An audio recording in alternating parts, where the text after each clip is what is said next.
Bismillahirrahmanirrahim. Assalamualaikum warahmatullahi wabarakatuh. Waalaikumsalam warahmatullahi wabarakatuh. Mitra-mitra PTBS, hari ini kami kehadiran tamu yang sangat luar biasa, spesial tentunya. Di depan saya ada salah satu dari tim konsultan Eco Farming. Beliau adalah Bapak Jamaluddin Al-Afghani. Selamat datang Pak Jamal. Terima kasih di kantor PTBS. Beliau selaku Widya Suara bidang pertanian organik di Kementerian Pertanian. Kemudian beliau juga asesor pertanian organik Lembaga Sertifikasi Profesi Pertanian Kementerian Pertanian. Ya. Hari ini kami mau bincang-bincang nih dengan Pak Jamal ya, tentunya terkait dengan produk yang dipasarkan oleh PTBS, yaitu adalah produk Eco Farming. Nah, produk Eco Farming ini sangat luar biasa penjualannya, sangat ramai sekali, sangat laku sekali. Namun tentunya banyak sekali mitra-mitra atau mungkin masyarakat yang sebenarnya belum paham betul seperti apa sih sebenarnya kinerja Eco Farming ini. Nah, yang pertama saya mau tanya, seperti apa sih Pak pupuk Eco Farming ini sebenarnya secara garis besar ya? Ya, baik Pak Nur, terima kasih. Jadi para sahabat sekalian, Eco Farming ini kebetulan kami sudah melakukan beberapa kali uji laboratorium terkait dengan kandungan-kandungannya. Jadi yang pertama tentu kalau yang sudah ada di kemasan yang sudah sering kita lihat adalah ada kandungan C organiknya. Nah, C organik ini adalah merupakan salah satu bahan yang sangat vital dalam memperbaiki kualitas tanah ya. Jadi tanah yang baik itu diindikasikan dengan C organik yang semakin tinggi. Nah, saat ini kondisi tanah kita kenapa masuk dalam kategori kurus? Karena C organiknya rata-rata kurang dari 2%, bahkan saat ini menuju ke 1%. Nah, jadi ini adalah satu hal yang menggembirakan bagi kita bahwa ada satu produk kecil tetapi kadar C organiknya sangat luar biasa. Kemudian yang kedua ada kandungan N-nya, P-nya, K-nya. Ya sekalipun dalam jumlah yang kecil, tapi ingat bahwa memang untuk bahan organik tidak ada NPK yang di atas 5 ya. Jadi kalau Mas Nur, kalau misalnya ada pupuk organik yang N-nya di atas 5, itu malah dipertanyakan, jangan-jangan pakai urea. Jadi secara peraturan memang nggak boleh ya? Nggak boleh. Meskipun di Kementerian Pertanian kita membolehkan N itu sampai di angka 6, tetapi kalau bicara di sertifikasi, rata-rata lembaga sertifikasi organik akan mencari ada apa sebenarnya kenapa sampai di atas 5, dan pada akhirnya rata-rata mereka tidak merekomendasikan bahwa itu produk organik. Jadi kalau organik murni jarang sekali kita dapatkan di atas 5. Nah, kemudian yang kedua, Pak Nur, ini yang luar biasa dari hasil uji kami bahwa di dalam pupuk ini ternyata mengandung mikroba yang luar biasa besar. Jadi kalau misalnya nilai NPK-nya kecil tetapi mikroba penambat nitrogen itu yang tinggi, sehingga dia bisa mengambil nitrogen yang ada di udara. Ingat ya, di udara ini ada nitrogen sekitar kurang lebih 80% yang bisa diambil oleh mikroba di dalam tanah. Mereka juga mikroba-mikroba ini, kalau bahasanya kepala badan kami kemarin mengatakan bahwa mikroba ini ibaratnya adalah pasukan khusus. Pasukan khusus. Pasukan khusus yang bekerja di dalam tanah, merombak bahan organik, menyiapkan nutrisi-nutrisi sehingga unsur hara tanah ini tercukupi untuk dimanfaatkan tanaman. Iya, karena banyak sekali pertanyaan kan, kenapa Eco Farming ini bisa bikin pertaniannya subur sedangkan kan kandungannya kecil gitu kan? Nah, termasuk juga mungkin gini, Mas Nur, bahwa masa sih benda sekecil ini bisa digunakan untuk 1 hektar gitu ya.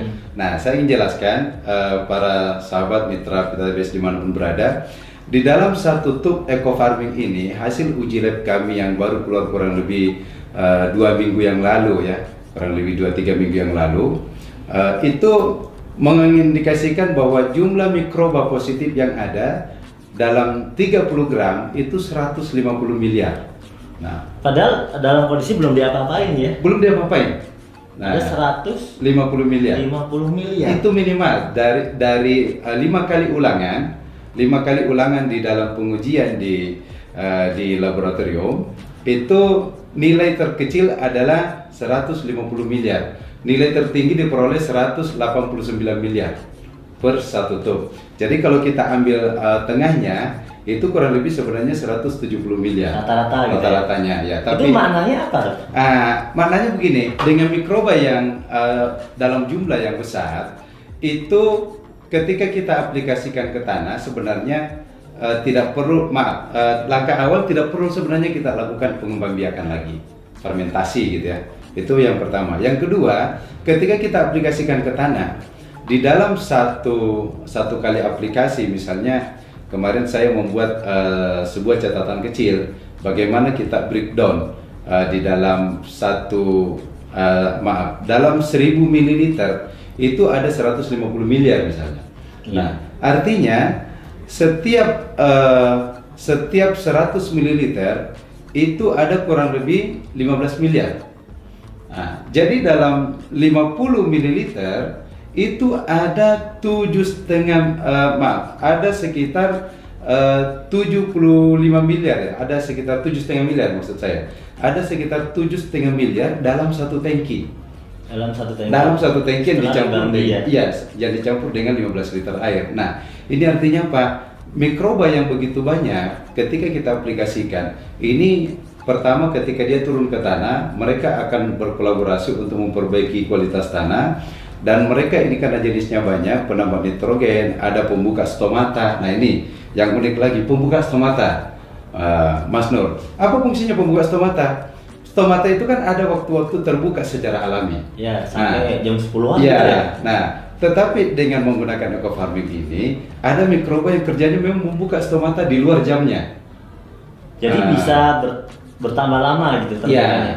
Nah, sehingga kenapa kemudian teman-teman misalnya di sawit ya, tadi kita dengarkan ada tamu dari Bengkulu mengatakan ada petani yang mengaplikasikan baru sekali, tadinya daunnya itu nggak bisa terbuka untuk keluar sawitnya, baru sekali aplikasi ternyata udah pada keluar setelah 28 hari.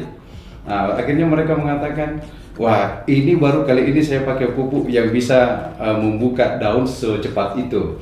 Nah, kenapa itu bisa terjadi? Karena kerja mikroba. Sebenarnya di dalam ecofarming ini ada mikroba apa aja Pak yang sudah diteliti? Kita kemarin itu baru kurang lebih sekitar 8. Jadi ada mikroba aerob. Mikroba aerob ini sangat bagus untuk memperbaiki kualitas tanah, kualitas air ya. Sehingga kalau misalnya ada lahan-lahan yang kondisi airnya kurang bagus, nah itu bisa diperbaiki dengan mikroba aerob. Kemudian ada pelarut fosfat. Nah, di dalam tanah kita, Mas Nur, hasil residu-residu dari pemupukan yang menggunakan anorganik itu banyak sekali fosfat-fosfat yang tersedia, tidak larut. Nah, dengan menambahkan ecofarming itu akan melarutkan fosfat-fosfat tersedia sehingga tanpa dipupuk P pun tanaman sudah tercukupi. Nah, itulah kenapa kemudian dengan pengurangan sampai 75%, kenapa kemudian ternyata masih tetap bisa mencukupi unsur hara tanaman karena kerja mikroba yang memanfaatkan bahan-bahan yang tersedia di dalam tanah. Kemudian ada mikroba yang fungsinya juga adalah untuk melarutkan residu. Jadi residu-residu dari hasil sisa-sisa racun, pestisida segala macam itu bisa dilarutkan sehingga tanah menjadi lebih sehat. Ada selain penambat nitrogen, pelarut fosfat, nah kita mikoriza. Nah ini dia, ini mikoriza yang sangat luar biasa. Kenapa luar biasa? Mikoriza ini mampu mengambil makanan untuk disuplai ke akar tanaman dalam jarak yang sangat jauh. Jadi dia bekerja membantu menyuplai makanan. Ya, menyuplai. Dan yang kedua, mikoriza ini dia juga sekaligus membuat cadangan makanan. Nah, jadi kalau misalnya ada tanaman-tanaman yang kekeringan gitu ya, tidak tersuplai unsur hara dalam waktu air yang cukup misalnya, itu karena adanya cadangan makanan dari mikoriza sehingga dia masih tetap tahan. Nah, inilah kelebihannya sehingga kita mendengarkan banyak sekali dari teman-teman menyampaikan bahwa kenapa kok kekeringan tapi masih tetap hijau. Nah, itu salah satu fungsi hasil kerja dari mikoriza ini. Dan yang lainnya mungkin. Nah, jadi kita baru intinya begini, kita baru mengidentifikasi mikroba ini kurang lebih sekitar 200 juta dari 150 miliar. Nah, sehingga baru diidentifikasi sebagian. Iya, baru sebagian. Dari 150 miliar ini hasil uji kita baru kurang lebih 200 juta yang teridentifikasi. Artinya apa? Masih banyak mikroba-mikroba positif lain yang belum kita ketahui apa namanya, tetapi hasilnya sudah nampak kinerjanya. Nah, jadi begitu diaplikasikan ke tanaman, loh kok ini bagus. Nah, itu dia rupanya kolaborasi dari banyak mikroba ini memberikan pengaruh yang luar biasa untuk menyiapkan unsur hara dalam tanah.